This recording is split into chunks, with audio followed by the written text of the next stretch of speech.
Friends, இன்னைக்கு நம்ம கொல்லுப்பாட்டி வீட்டுக்கு வந்திருக்கோம். இந்த காடு அந்த ரோட்டுக்குள்ளே இருக்கிறதெல்லாம் நம்ம காடு. இந்த செடி பேர் தான் போவில. இது நம்ம பாக்கு அதுக்கெல்லாம் யூஸ் பண்ணி சாப்பிட்றது. நெக்ஸ்ட் அந்த காட்டுக்கு போகலாமா? வாங்க.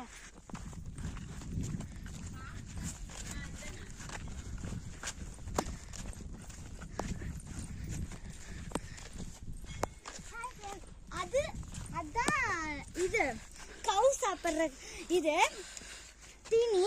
அதான் அப்புறமா நம்ம எப்பெல்லாம் கவுக்கு பசிக்குதோ நம்ம கூட்டிகிட்டு போகலாம். அப்புறமா நம்மளே பிச்சு கூட வச்சுக்கலாம். ஆனால் இதில் ஒன்று யூஸ்ஃபுல்லாக இல்லாதது நம்ம அது கை கிழிச்சிக்கும். அதனால பார்த்து வெட்டுங்க, ஓகேவா? ஃபார்மர்ஸ்க்கு இது கண்டிப்பாக யூஸ் ஆகும்.